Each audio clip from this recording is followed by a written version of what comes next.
Oke. Assalamualaikum warahmatullahi wabarakatuh. Saya antara bingung dan pusing. Bingung karena Polda yang urusannya dengan kriminal sekarang berupaya untuk menuntun kita masuk di dalam satu perdebatan yang sudah sangat panjang antara teologi dan ekologi. Dan itu membutuhkan kajian, bukan orasi. Saya kasih kajian di Sespimti Polri, di Lemhanas. Tadi siapa yang pernah ikut kuliah saya di Lemhanas? Oke. Oh, yang ujung sana tuh. Pak Ino. Satu waktu tahun lalu ya.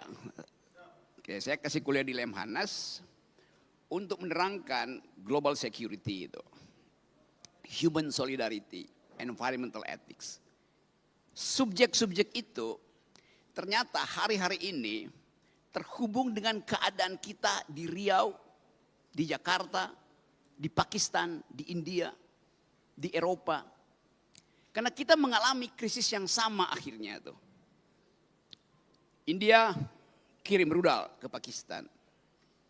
Kita tahu India punya nuklir, Pakistan punya nuklir. Kalau terjadi krisis nuklir dan krisis itu berubah menjadi perang terbuka, pertanyaannya bukan bagaimana stabilitas politik di regional Asia, tapi bagaimana bumi memaafkan kemudaratan manusia. Apa akan dimaafkan oleh bumi? Karena setiap perang nuklir hasilnya adalah MAD, Mutual Assured Destruction. Hancur. Kita coba pahami itu dari perspektif ilmu pengetahuan dan berupaya untuk menuntun ilmu pengetahuan masuk dalam pertanyaan-pertanyaan eskatologis. Pertanyaan-pertanyaan teologis yang ayat-ayatnya harus kita tafsirkan hari-hari ini. Tadi dimulai dengan ayat belajarlah dari aturan semesta. Karena itu diperlukan akal untuk memahami aturan semesta. Hal yang sama juga berlaku di dalam kebudayaan Melayu. Alam terkembang jadi guru. Satu kesetaraan epistemik. Quran, teologi mengajarkan kami sudah memberi tanda-tanda. Maka kalian harus berpikir. Jadi ilmu pengetahuan diselundupkan untuk memahami alam semesta. Diselundupkan melalui ayat-ayat suci. Karena bumi ini suci. Jadi kita mulai membayangkan soal itu. Dalam perspektif antropologi, kita anggap bahwa ya makhluk manusia ini sebetulnya hanya 0,00 sekian detik dari usia alam semesta itu. Usia kita mungkin baru 100 juta tahun yang lalu. Atau bahkan lebih mundur lagi. Karena catatan yang kita ketahui tentang manusia itu hanya ditulis di dalam kitab-kitab suci itu. Quran, Bible, Veda. Jadi kitab suci mencatat kehidupan manusia sekaligus peran manusia di dalam merawat atau merusak alam. Apakah bumi ini akan kiamat? Ada kepastian teologi di situ. Ada yaumil akhir. Ada penghakiman bagi mereka bahkan yang lolos meniti Shiratul Mustaqim tetap akan diuji. Jadi kalau kita katakan bumi akan kiamat, dunia akan kiamat, dari segi teologi kita sedang menuju ke situ. Akan. Tapi dari segi ilmu pengetahuan bumi ini memang pernah kiamat. Ketika supernova itu meledak kira-kira 4-5 miliar tahun yang lalu. Pecahannya jadi matahari, sebagian pecahannya jadi bumi. Jadi ilmu pengetahuan hanya mampu untuk menerangkan bahwa dunia sudah pernah kiamat. Satu peristiwa kosmologi. Ketika sebuah bintang yang namanya supernova itu meledak. Dan kita di bumi menerima ledakan itu sebagai rahmat. Karena dengan ledakan itu terbentuk alam semesta baru. Indonesia penggalan dari ledakan itu yang terjadi 4,5 miliar tahun yang lalu.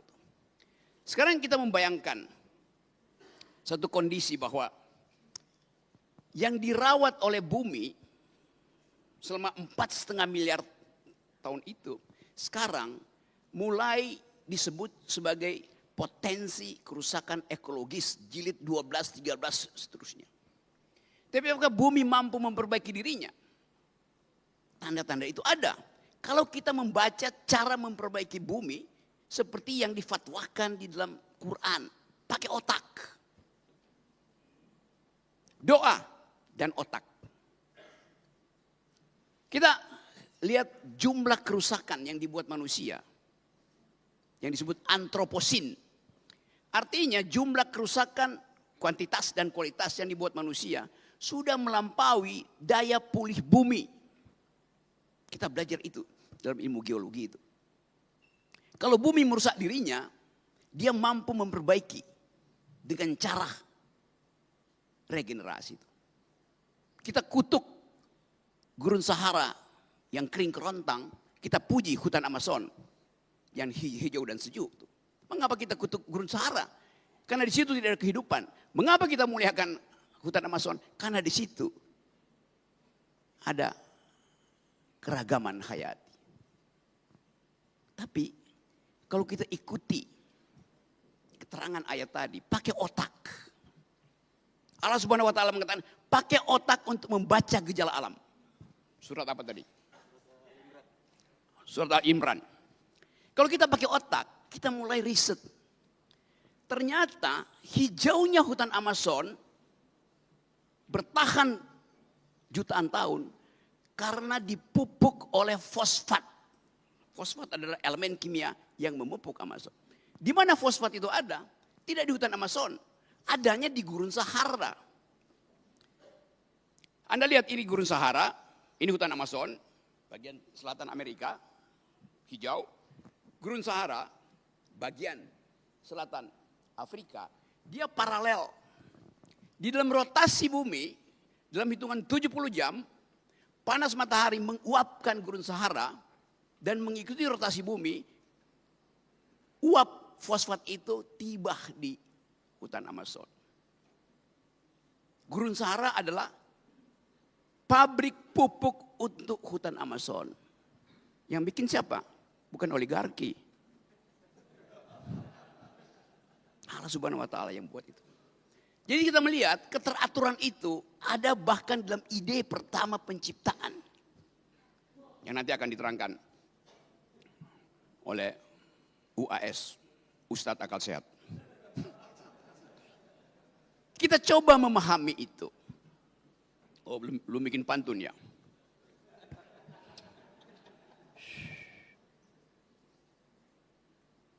Bumi adalah rahim bagi kehidupan.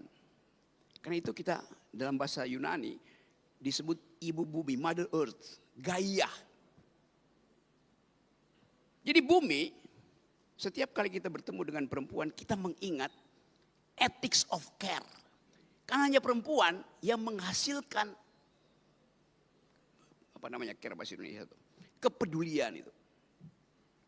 Laki-laki berpikir secara rasional, lalu dianggap perempuan tidak bisa berpikir secara rasional. Iya, tapi perempuan mampu untuk mendeteksi sesuatu yang tidak bisa dibaca oleh rasionalitas ilmu pengetahuan. Perempuan lebih dekat dengan teologi dibandingkan laki-laki. Kepekaan itu ada tuh. Perempuan, oke. Ada gurindam berjumlah 12. Menjadi sumber tuah dan marwah Melayu. Ustadz Somad sungguh berkelas. Karena istrinya Putri Nan Ayu.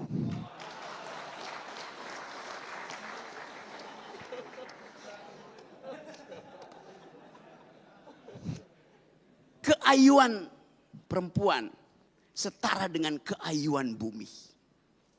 Bumi itu indah, bumi itu ayu.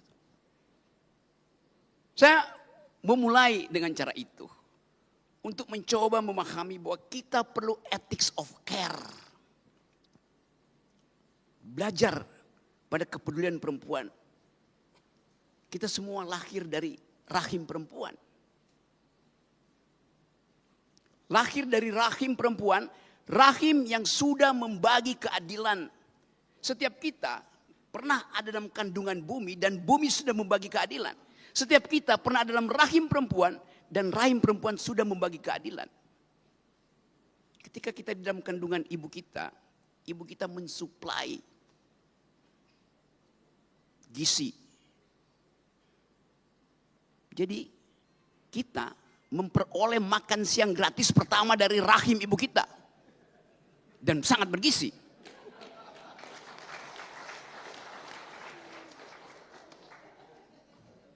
Semua kita lahir dari rahim yang bergizi. Hanya ibu yang mengerti kecemasan bayinya. Walaupun di sampingnya ada ayahnya yang lagi merokok. Ibu paham detak jantung bayinya. Ibu mengerti kegelisahan bayinya. Jadi kita coba pahami logika alam semesta ini dari perspektif rahim perempuan yang isinya adalah keadilan. Bayangkan kalau perempuan tidak mau berbagi nutrisi dengan bayinya. Pasti bayinya lahirnya stunting. Tapi kalau negara gagal memberi gizi pada perempuan, negara bertanggung jawab pada nasib generasi muda. Kita masuk pada kegalauan tadi. Waktu kita dilahirkan dari rahim perempuan, kita pindah pada rahim laki-laki. Rahim laki-laki itu namanya APBD, APBN, Kongres Partai. Itu rahim laki-laki. Yang isinya adalah arogansi. Setiap rahim laki-laki, apalagi yang ada di Senayan, mengincar rahim APBN. Berapa yang bisa saya rampok? Itu yang terjadi. Kita coba bayangkan bahwa kemuliaan perempuan menuntut keadilan. Sementara kebijakan publik sangat jarang memperhatikan hak-hak perempuan. Hak-hak bumi itu setara dengan hak-hak perempuan. Merusak bumi sama dengan memperkosa perempuan. Karena dia adalah ibu kita, ibu bumi. Dasar pikiran itu harus betul-betul tumbuh di dalam kondisi epistemik. Kecerdasan diberikan oleh bumi pada kita. Tapi kenapa kita mesti rusak? Karena arogansi. Keinginan untuk mengubah wants menjadi needs itu. Bumi menyediakan kecukupan bagi kita. Yang kita butuhkan. Basic needs. Tapi politik membuat needs itu menjadi wants.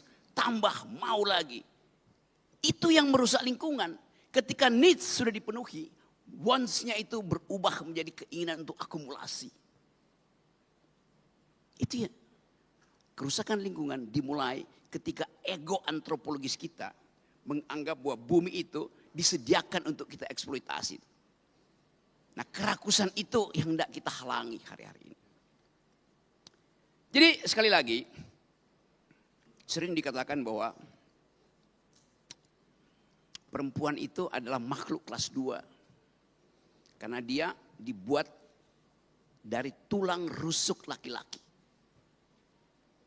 Jadi yang utama adalah laki-laki. Perempuan itu cuma diambil dari tulang rusuknya. Tapi ilmu pengetahuan menerangkan sebetulnya bahwa kalau perempuan sekedar dibuat dari tulang rusuk laki-laki, laki-laki dibuat dari apa?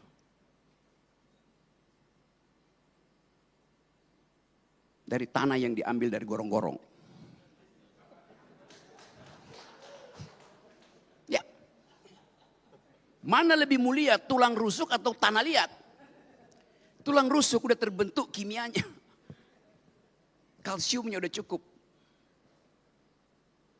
Tapi itu keterangan kita untuk memahami supaya jangan merendahkan perempuan. Yunto jangan merendahkan alam itu.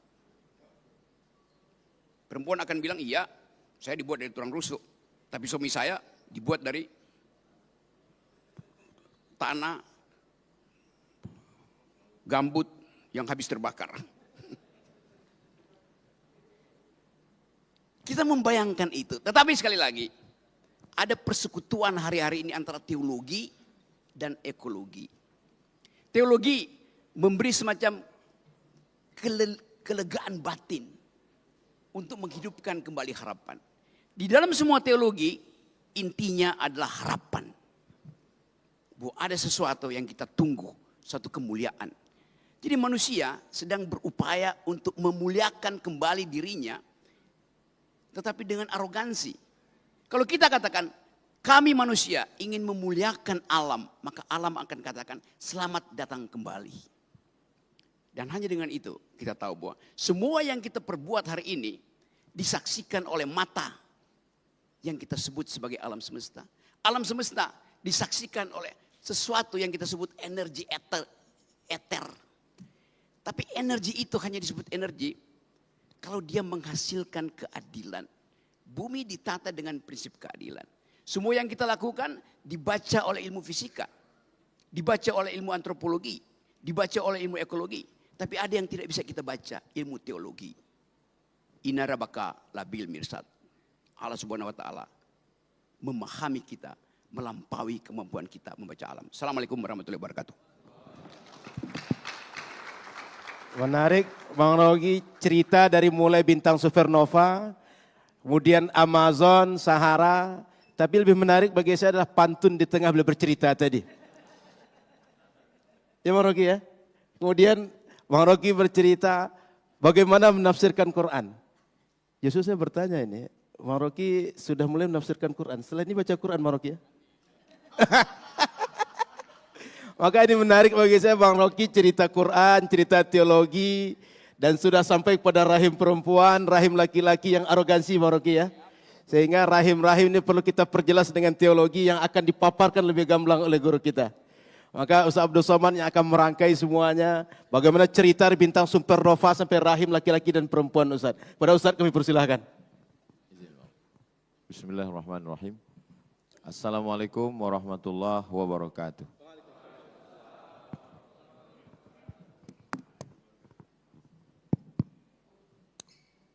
Alhamdulillah, Allahumma salli ala Sayyidina Muhammad wa ala ali Sayyidina Muhammad.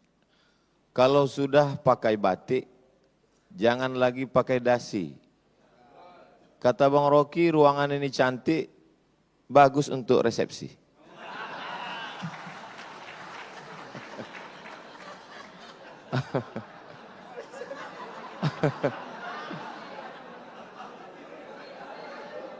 Jadi memang dalam tradisi Melayu ada yang disebut dengan membalas pantun. Jadi itu tadi hanya sekedar membalas karena Bang Rocky berpantun tadi kita balas.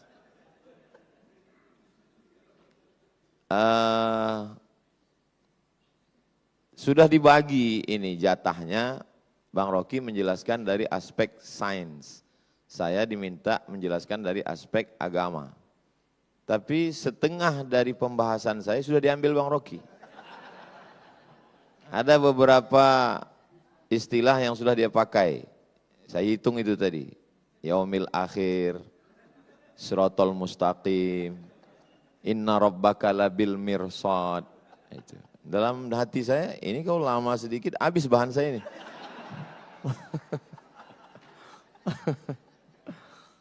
Beberapa kali Allah Subhanahu wa taala. Jadi memang ini sebetulnya masalah hati. Jadi kalau hati kita itu connect, mudah kita berinteraksi. Mudah-mudahan kesatuan hati kita ini bisa untuk menjaga rahim alam ibu pertiwi, insya Allah. Kalau Tuhan pergi ke Pelelawan, Pelelawan itu negerinya para bangsawan. Tadi Bang Rocky selalu menyebut tentang perempuan, mungkin karena di sini banyak polwan.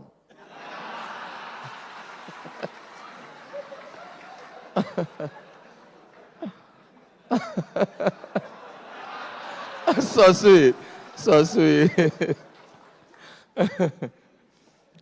Baik, jadi saya urutkan karena saya diminta dari aspek agama.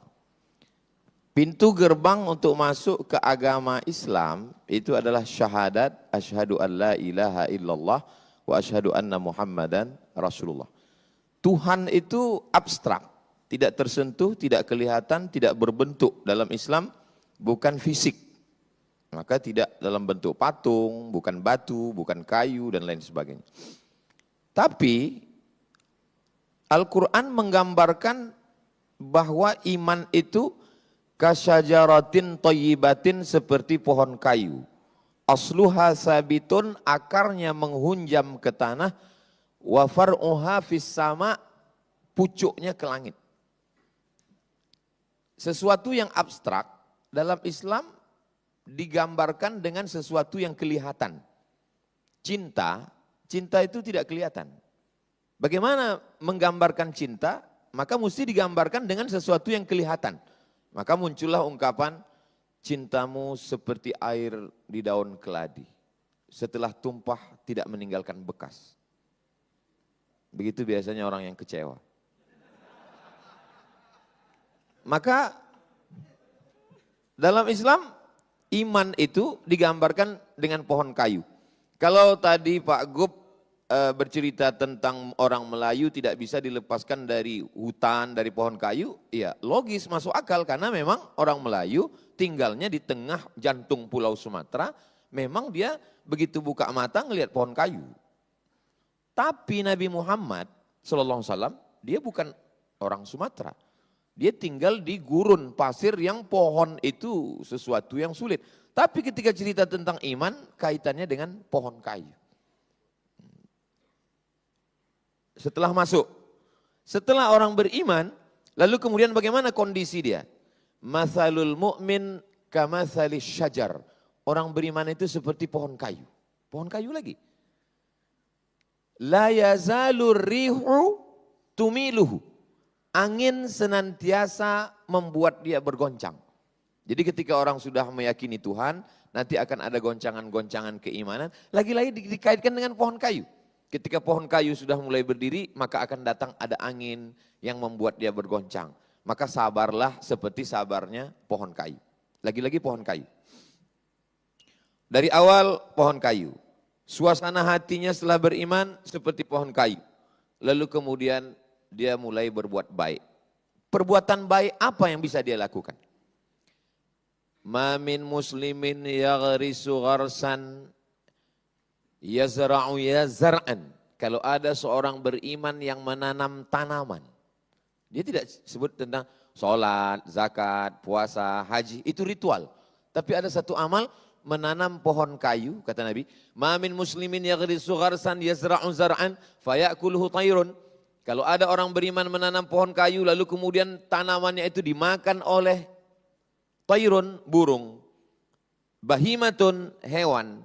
Insanun, manusia. Illa kanat lahu bihi sadaqah. Maka itu sebagai sadaqah. Makanya orang disuruh menanam pohon kayu depan rumah. Supaya apa? Supaya ada sadaqah. Sekarang kita pergi ke rumah orang, lalu kita lihat di ruang tamunya ada pohon kayu. Tapi ternyata setelah kita dekati rupanya pohon plastik. Itu bedanya di Mapolda. Ternyata pohonnya asli semua. Makanya ada ungkapan hijau rumput di rumah, lebih hijau rumput sintetis. Dulu memang tetangga, sekarang udah berubah jadi rumput sintetis. Karena tidak pernah kering dia. Memang sekarang semua penuh dengan kepalsuan. Yang asli itu hanya di Mapolda. Lalu kemudian bagaimana dengan dosa? Dosa itu adalah judi dan seterusnya. Tapi orang lupa. Nabi mengatakan, Man qata'a sidratan, siapa yang memotong satu batang pohon sidir. Pohon sidir biasanya tumbuh di tengah gurun pasir, ada unta yang bernaung di bawah, orang musafir dia berhenti sejenak. Siapa yang memotong sebatang pohon sidir, sawwaballahu ra'sahu finnar, maka kepalanya nanti akan disungkurkan ke dalam api neraka. Makanya saya Bang Rocky, sejak dari musim-musim asap dulu, karhutlah, kebakaran hutan dan lahan, tidak pernah sekalipun mau diminta jadi imam sholat istisqa minta hujan. Enggak pernah sekalipun. Kenapa saya tidak mau? Karena yang membakar itu ikut sholat. Jadi bagi mereka kejahatan itu adalah kejahatan ritual. Padahal kejahatan yang lebih fatal adalah membakar hutan, itu kejahatan yang luar biasa. Misalnya saya mau jadi imam sholat istisqa. Pas giliran hujannya enggak turun, yang disalahkan imam. Padahal makmumnya itu salah semua. Alhamdulillah sejak Kapoldanya pencinta pohon-pohonan, ini sudah hujan tidak berhenti turun. Alhamdulillah. Beliau ini Kapolda, ketua polisi dakwah. Lalu kemudian bagaimana dengan pahala? Pahala itu adalah sholat, puasa, haji, zikir, baca Quran, ritual. Ada sisi lain tentang pahala. Idza waqa'at ala ahadikumul qiyamah, kalau kamu sudah mau mati. Wa fi yadihi fasilah, di tanganmu ada bibit korma. Falyaghrisha, tanamkanlah. Kalau kita udah mau mati, untuk apa kita nanam kurma? Kita tidak akan pernah menikmati manis buahnya. Kita tidak akan bisa bernaung di bawah daunnya yang rimbun. Tapi kenapa kita disuruh menanam? Karena kita menanam bukan untuk kita, tapi kita wariskan untuk orang di masa akan datang. Kalau kita dulu mewarisi pohon gaharu, pohon cendana, sudah gaharu cendana pula, sudah tahu betahnya pula. Tapi sekarang apa yang kita akan warisi ke anak cucu kita? Saya masih melihat di dalam hutan Riau, orang Melayu memotong batang pohon cendana gaharu untuk mencari gaharu yang ada di dalam. Sekarang sejauh mata memandang kita masuk ke dalam, tak jumpa cendana, tak jumpa gaharu, yang jumpa brondol sawit. Makanya itu saya simpan Bang Rocky, Pak Kapolda, Pak Wakapolda, Pak Gub, sahabat-sahabat semua. Di rumah ada saya simpan, ini batang gaharu, ini gaharu saya simpan, itu ada satu lemari khusus gaharu saja. Supaya saya bisa bercerita ke anak-anak saya, dulu di hutan ini ada namanya pohon gaharu dan inilah dia. Kalau ditanya mana dia sekarang, dia nasibnya sudah sama macam dinosaurus Jurassic Park. Sudah tidak ada lagi wujudnya. Jadi memang menanam adalah bagian daripada amal soleh. Selalunya amal jariah itu adalah sodakoh. Tapi dipandang dari lain, ketika kita sedang menanam, maka sesungguhnya kita sedang mengalirkan amal jariah yang mengalir. Makanya tidak boleh mencabut tanaman di atas kuburan. Kalau sekedar merapikan, membersihkan boleh. Kenapa? Karena Nabi Muhammad SAW mengajarkan bahwa pohon-pohon kayu itu bertasbih. Makhluk langit, planet, bulan, bintang, Neptunus, Merkurius, Pluto, Mars. Makhluk bumi, kita semua. Ketika Tuhan bercerita tentang makhluk langit dan makhluk bumi, dia pilih dua perwakilan.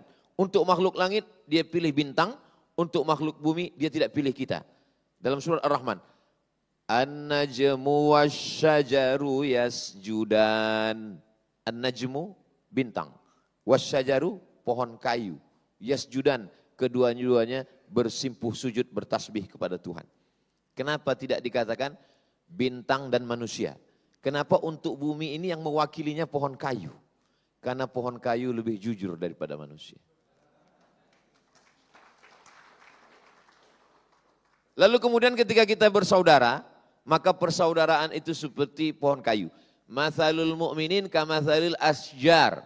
Persaudaraan orang-orang yang percaya itu seperti pohon kayu. Bagaimana pohon kayu? Pohon kayu kalau sendirian, datang angin kencang dia patah. Tapi kalau pohon kayu itu bersama-sama, beramai-ramai, kita lihat bagaimana hutan akasia. Sekencang apapun angin, dia tidak akan patah. Kenapa? Ketika angin datang dari sini, dia ditolong oleh yang sebelah sini. Datang dari sini, ditolong di sini. Dan saya merasakan itu. Ketika saya dibully, diejek, dicaci maki, ada pohon kayu yang menolong saya. Yang memberikan nama lain bahwa UAS itu bukan Ustadz Abdul Somad, tapi Ustadz Akal Sehat.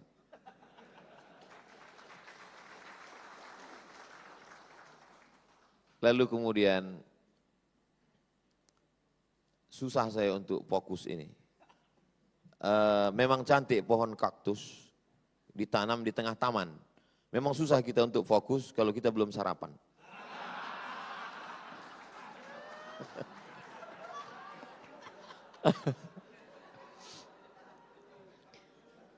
Kalau kita bersedekah pahalanya banyak. Ya, namanya banyak itu kan unlimited. Banyaknya berapa Ustadz? 1000, 100, 200. Lihat bagaimana Allah ingin menggambarkan kita tentang banyak. Mathalul ladzina yunfiquna amwalahum fi sabilillahi kamathali habbah. Orang yang berbuat sedekah seperti menanam satu biji. Ambatat sab'a sanabil. Satu biji ini akan menumbuhkan 7 cabang. Wa fi kulli sumbulatin mi'atu habbah. Dalam satu cabang ada 100. Satu biji pecah. Keluar 7 cabang, satu cabang ada 100, 200, 300, 400, 500, 600, 700. Maka disebut dengan sab'atu mi'ati dha'fin, 700 cabang. Lagi-lagi pohon kayu. Makanya Nabi Muhammad bukan pohon mawar yang tumbuh di tanah yang subur. Kalau ada tanah yang subur mengeluarkan mawar, biasa. Tapi kalau gurun pasir kering kerontang mengeluarkan mawar, itu baru luar biasa. Seandainya Nabi Muhammad itu lahir di sungai Nil, lalu kemudian ibadahnya banyak menggunakan air. Wuduknya air, mandinya air. Biasa, karena dia tinggal di tengah sungai. Tapi dia tinggal di tengah alam yang susah mendapatkan air. Seandainya Nabi Muhammad itu tinggalnya di Pulau Sumatera, di Pulau Amazon, lalu kemudian di hutan hujan yang rimbun, lalu dia banyak bercerita tentang pohon kayu. Biasa. Tapi ketika dia orang gurun pasir, Arab Badui, bercerita tentang pohon kayu, itu salah satu bukti bahwa omongannya itu bukan berdasarkan lingkungannya, tapi itu datang dari Allah. Wa ma yantiqu 'anil hawa, dia tidak bicara mengikut hawa nafsunya, bukan pikirannya. In huwa illa wahyun yuha, tapi datangnya dari Allah Subhanahu wa taala. Saya ketika membaca itu menambah keyakinan saya, oh ini bukan dari lingkungannya, karena itu bukan tempat tinggal dia. Yang dia bicarakan itu adalah sesuatu yang di luar dari tempat tinggal dia. Jadi kalau hari ini kita sebagai orang Melayu, sebagai orang Sumatera, kita masih ada kesempatan untuk menjaga Riau, khususnya Bumi Lancang Kuning ini dengan program-program penghijauan, penanaman. Tidak bisa hanya sekedar dengan slogan. Mesti action nyata. Maka saya kira tidak hanya dari pihak kepolisian, semua departemen, dinas, kehutanan. Dulu banyak saya lihat beberapa baleho di kantor-kantor, one man, one tree. Satu orang, satu tanaman. Ada satu Bapak KUA, Kepala Kantor Menteri Agama juga begitu. Kami langsung action Pak Ustadz. Yang nikah bawa 1 pohon, yang cerai 2 pohon. Jadi memang mesti action nyata. Dan insya Allah kalau ini kita amalkan, kita bisa melihat Riau hijau kembali dan alam sehat kembali, sehingga rahim Ibu Pertiwi ini melahirkan oksigen yang positif dan kita bisa hidup nyaman, tentram, dan kita semuanya menjadi orang-orang yang dari aspek agama menjaga lingkungan. La yabulanna ahadukum fil ma'id daim la yajri. Tidak boleh, tidak boleh kencing di air yang tidak mengalir. Karena akan ada orang yang mengambil air untuk minum, akan ada orang yang untuk berwudu. Tidak boleh kencing di air yang tidak mengalir. Kalau di air yang tidak mengalir saja tidak boleh dibuang limbah pribadi, apalagi limbah pabrik yang dibuang tidak hanya mematikan sungai, tidak hanya mematikan ikan, tapi sampai cucu cicit ikan itu mati. Dulu mereka memancing. Dulu mereka hanya menangkap, sekarang disetrum, dibakar, dihancurkan. Makanya dalam Quran dikatakan zaharal fasadu fil barri wal bahri. Kerusakan sudah terlihat fil barri di daratan wal bahri di lautan bima kasabat aidinas akibat tangan manusia. Sejahat-jahatnya gajah dia hanya bisa mencabut pucuk sawit paling 5. Sejahat-jahatnya badak dia paling bisa menanduk 1 pohon kayu. Tapi manusia dia tidak pakai kampak, dia tidak pakai tanduk, dia tidak pakai cula. Dia cukup dengan tanda tangannya habis 600.000 hektar. Dengan ujung jarinya. Lalu tangan yang sudah menghancurkan hutan itu dipakai untuk mengangkat kepada Tuhan. Ampunkan dosa kami yang Tuhan. Kira-kira apa kata malaikat? Kau bercanda apa serius? Dibangunkan satu masjid. Berangkat ke tanah suci. Menangis di pintu Ka'bah. Pulang bersih. Ini bukan agama, ini opium. Ini yang dikatakan Karl Marx bahwa agama itu opium.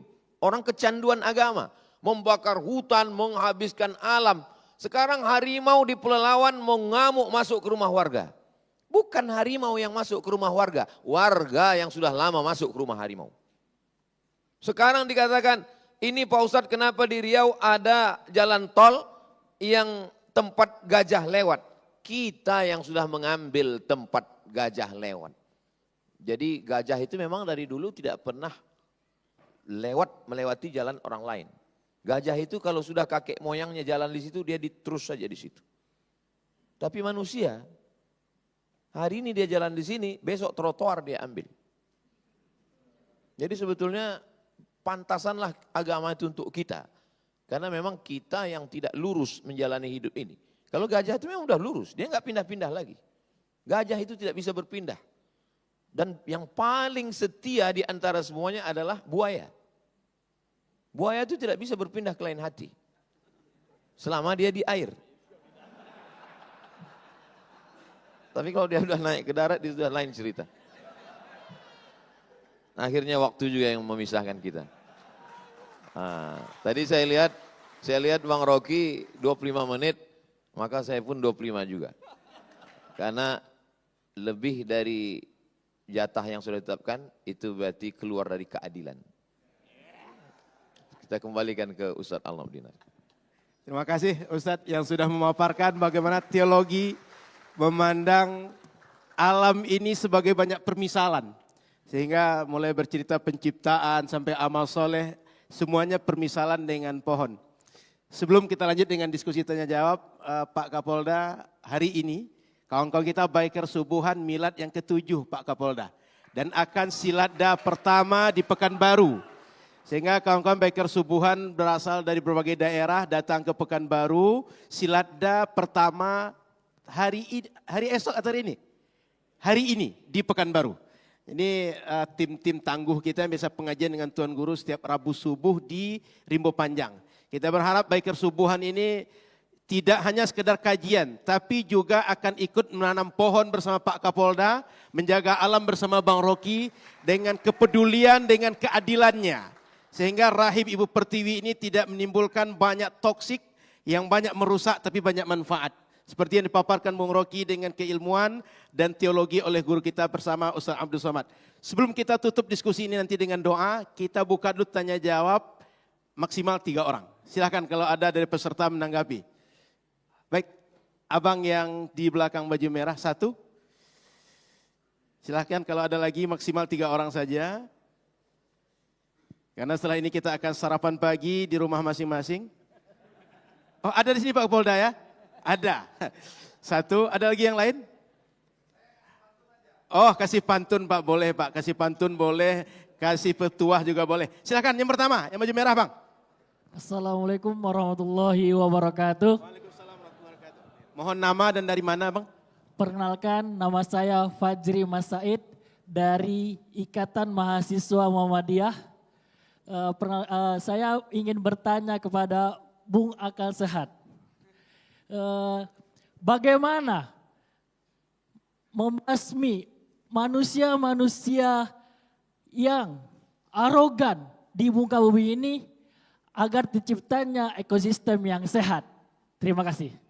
Oke. Ini jelas terarah nih Bung Rocky, membasmi manusia Bung Rocky. Selama ini kita membasmi yang merusak, tapi sekarang membasmi manusia. Tapi saya nggak tahu manusia mana nanti Bung Rocky. Assalamualaikum warahmatullahi wabarakatuh. Waalaikumsalam warahmatullahi wabarakatuh. Baik, sebelum Bung Rocky menjawab, enak kita dengar pantun dulu. Silakan Bang.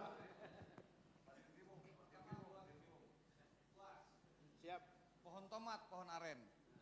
Ustadz Abdul Somad memang keren. Yang kedua buat Bung Rocky. Beli karung pakai mobil hardtop. Bung Rocky Gerung memang top. Terima kasih. Jadi pagi ini ada orang keren, ada orang top ya Bang ya. Baik, Bung Rocky, silakan Bung Rocky. Membasmi manusia cerita kita Bung Rocky. Silakan. Oke, apa alasannya kita membasmi manusia itu? Itu adalah hak Sang Khalik. Yang bisa kita lakukan adalah membasmi kejahatan manusia terhadap alam. Dengan ilmu pengetahuan, dengan keakraban.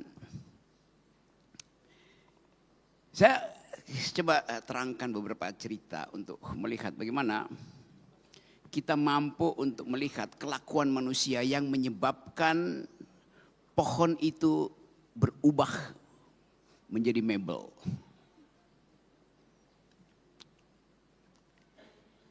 Kira-kira tahun 60-an ketika gerakan lingkungan hidup baru mulai mencari cara untuk menghidupkan harapan memelihara alam.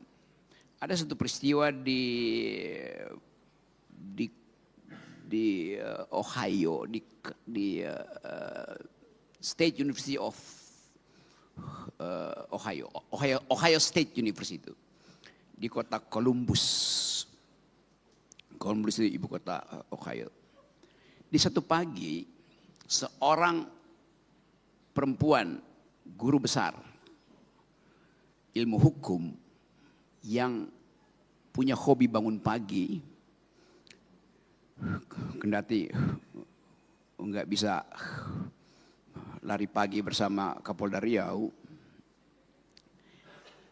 dia merasa aneh karena waktu dia bangun pagi di hari pertama musim semi, tak seekor burung pun berkicau. Dia heran. Dia bangun pagi di hari pertama musim semi justru untuk mendengarkan tweeting, kicau burung. Pada waktu itu belum ada Twitter. Tiba-tiba dia merasa kenapa sangat sunyi itu. Akal pikirannya mulai mencurigai ada sesuatu pasti di dalam alam, di sekitar kampus Ohio State University itu.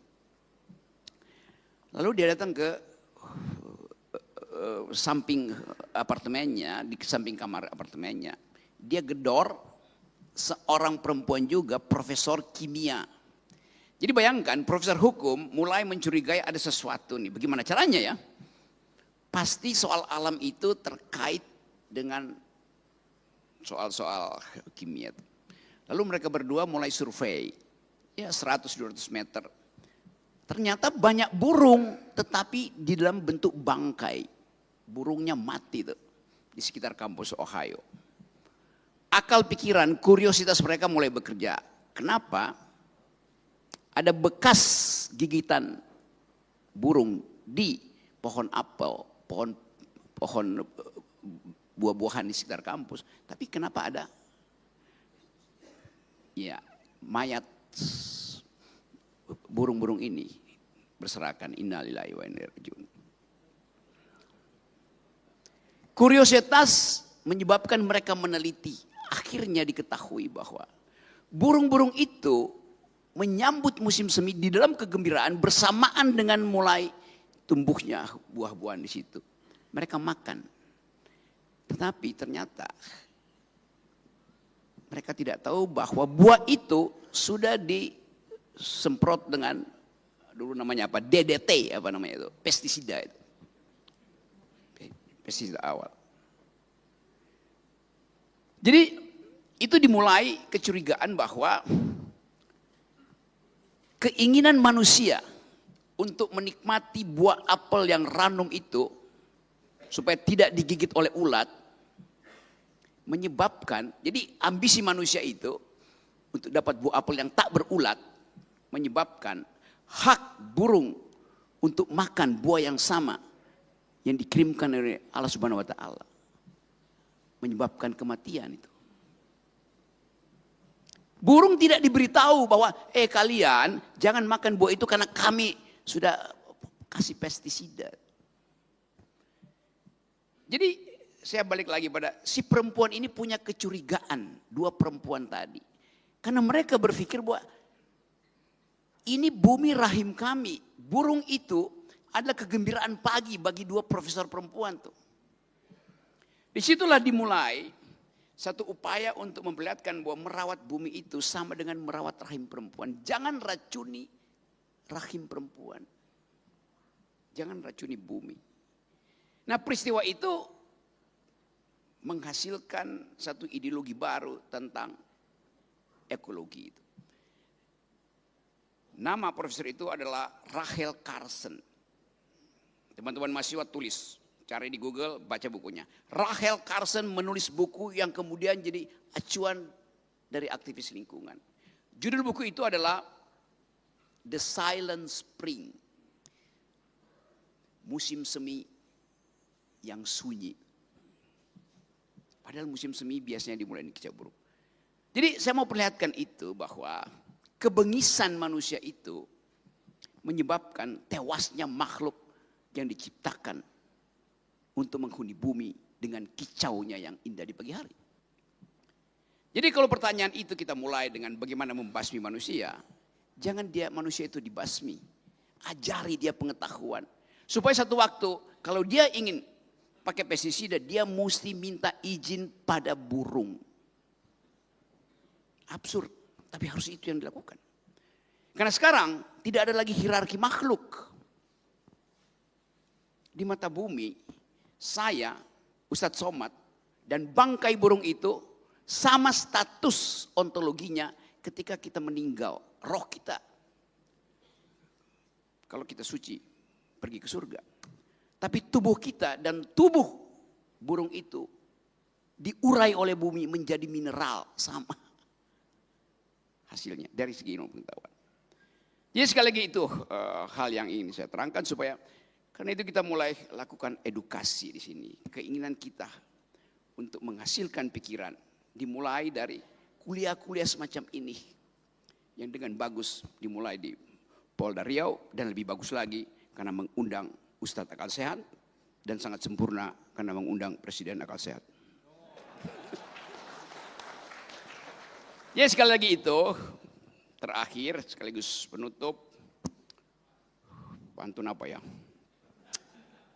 Tadi apa yang negeri bangsawan itu? Pelelawan. Negeri pelelawan, negeri bangsawan. Kapolda Riau menanam pohon. Mari kita terus berkawan. Di dalam doa saya memohon. Terima kasih. Kita doakan kita nanti bersama Bang Rocky di surga. Amin. Nah, sehingga di ujung sebelum Ustaz berdoa kita minta kalimat-kalimat pemungkas Ustaz. Penutup diskusi kita pagi ini. Karena kata Bang Rocky ini sesuatu yang baik dan jarang terjadi kuliah subuh seperti ini Bang Rocky ya. Kuliah subuh ilmiah di Mapolda Riau. Maka Ustaz sebelum kita tutup dengan doa mohon kalimat-kalimat pemungkas penutup diskusi pagi kita Ustaz. Pada Ustaz dipersilakan.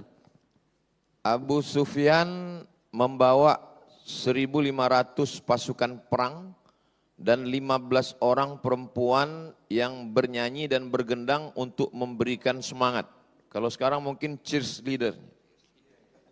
Setelah jenazah-jenazah para sahabat Nabi itu bergelimpangan, lalu dia dengan kuda Arab Black Stallion itu bertanya, mana Muhammad?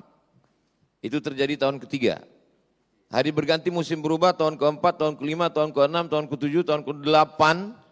Tahun ke-8 Nabi Muhammad SAW membawa 10.000 pasukan masuk ke kota Makkah. Dan ketika itu panglima perangnya Sa'ad bin Ubadah mengacungkan pedang. Hadza yaumul malhamah. Kita akan membunuh Abu Sufyan. Apa kata Nabi? Man dakhala baita Abi Sufyan fahuwa amin. Siapa yang masuk ke rumah Abu Sufyan aman. Nabi tidak membenci Abu Sufyan. Yang Nabi benci perbuatannya. Istri Abu Sufyan, perempuan dendam kesumat namanya Hindun. Hindun ingin supaya paman Nabi bernama Hamzah itu dibunuh. Yang membunuh itu namanya Wahsy. Wahsy memotong telinga Hamzah, hidung Hamzah, dijadikan leontin. Mereka betul-betul kanibal. Lalu kemudian jantung Hamzah dibelah, digigit oleh Hindun. Lalu kemudian apakah Nabi membunuh Hindun? Tidak. Hindun masuk Islam. Apa kata orang? Hindun, dulu kamu katanya tidak mau masuk Islam. Apa kata Hindun? Saya tidak masuk Islam. Islam itu yang masuk ke hati saya. Kemana Wahsy? Wahsy lari ke Taif, 100 km dari Makkah. Setelah 19 hari Nabi di Makkah, Nabi pulang ke Madinah. Wahsy pulang lagi ke Makkah. Ternyata tidak ada satu telinga orang Makkah yang dipotong. Tidak ada satu hidung yang digunting. Pidato Nabi di atas Ka'bah ditulis dengan tinta emas. Apa kata Nabi? Idhabu wa antumut tulaqa. Pergilah kamu semuanya bebas untuk berbuat apa saja. Wahsy penasaran. Dia kejar Nabi ke Madinah. Sampai di Madinah, dia temui Nabi. Kata Nabi, anta Wahsy, kamu Wahsy? Ya. Qatalta Hamzah, kamu yang sudah membunuh Hamzah, memutilasi Hamzah. Ya. Nabi mendoakan dia dan Nabi tidak menyakiti dia. Kita tidak membunuh orang, kita tidak membinasakan orang, tapi kalau orang itu sudah bertobat, berbuat baik, wa atsbi'is sayyi'atal hasanata. Kalau dulu kau pernah menghancurkan bumi Riau, membakar, memotong pohon kayu, sekarang bertaubat, tapi taubatnya bukan cuma zikir di masjid, taubatnya cuma bukan baca Yasin, ikut lagi dalam program penanaman penghijauan Riau. Bergabung dengan Presiden Akal Sehat, Ustadz Akal Sehat, dan Polisi Akal Sehat. Untuk menghijaukan Riau kembali. Itu baru namanya taubat nasuha. Kalau hanya sekedar bertaubat, pergi ke Makkah nangis, nangisnya pun bukan karena mengakui dosa, tapi karena habis belanja duit habis. Hentikanlah kepalsuan ini. Mulailah menanam. Jadi kalau ada orang mengatakan Riau sudah kering kerontang, tidak. Datanglah ke Riau. Datanglah ke Mapolda, masih hijau. Di atas keramik masih tumbuh tanaman-tanaman yang hijau. Akhirnya ditutup dengan pantun penutup, menangkap puyuh di Bukit Selasih. Thank you dan terima kasih. Ya Arhamar Rahimin, Engkau yang maha penyayang di antara semua yang penyayang. Irhamna, curahkan kasih sayang ke hati kami sehingga kami tidak menganiaya orang lain. Irhamna, curahkan kasih sayangmu ke hati kami sehingga kami bisa mewariskan alam ini untuk anak cucu kami. Allahumma ja'al hadzal balada baladan amina. Jadikan Riau bumi lancang kuning negeri yang aman dan damai. Allahumma waffiq ulata umurina. Jadikan pemimpin-pemimpinnya adil dan amanah. Jadikan ujung jari mereka, amanah yang kau titipkan di pundak mereka menjadi amal soleh karena mampu menjaga alammu ya Allah ya Rabbal Alamin. Allahumma ja'alna minal ladzina yastami'una al-qawla fayattabi'una ahsanah. Jadikan kami orang-orang yang mendengarkan nasihat yang baik lalu mengiringinya dengan amal yang baik. Ahyina bil iman amitsna bil iman. Hidupkan kami dengan iman, matikan kami dengan iman. Wahsyurna yaumal qiyamati ma'al mu'minin. Pada akhirnya satukan kami bersama orang-orang baik berhadapan denganmu ketika kami semua membawa bekal hidup kami. Kami tinggalkan dunia ini dalam keadaan aman dan damai. Waqtim bis solihati amalana. Tutup akhir hidup kami dengan husnul khatimah. Kama jama'tana fi hadzal makan fajma'na ma'al habibil mustafa. Sebagaimana engkau kumpulkan kami hari ini bersama orang-orang baik, kumpulkan kami sekali lagi bersama Nabi Muhammad di surga Jannatul Firdaus. Rabbana atina fid dunya hasanah wa fil akhirati hasanah wa qina adzabannar. Wa sallallahu ala sayyidina Muhammad wa ala alihi washabbihi wasallam walhamdulillah rabbil alamin. Banyak kata-kata saya tidak berkenan di hati, menyinggung perasaan Bang Rocky, Bapak Wakil Wali Kota Pekanbaru, hadirin hadirat ibu-ibu, bapak-bapak semua, 10 jari, 11 dengan kepala saya angkat, mohon maaf. Wassalamualaikum warahmatullahi wabarakatuh. Terima kasih kepada Ustadz Akal Sehat dan Presiden Akal Sehat yang pagi ini kita bercerita tentang alam. Alam tak pernah merusak dirinya. Alam ketika rusak dia bisa meregenerasi dirinya. Tapi ketika dirusak dari luar, alam kesusahan, generasi kita kesusahan, dan kita semua akan rugi oleh sebab itu. Maka setelah ini sama-sama kita menghidupkan kembali alam. Kalau kata Ustadz, ingin lihat alam yang hijau, yang masih bisa tumbuh di atas keramik, datanglah ke Mapolda Riau. Sehingga ini bukan kedatangan terakhir Bung Rocky, kita akan terus bersama-sama lagi. Di Riau kita akan tunjukkan kepada dunia bahwa alam Riau hijau, banyak manfaat, dan kita tidak mengirim asap kemana-mana. Karena ini harga diri orang Melayu, oleh karena itu kami pesan kepada semua pihak.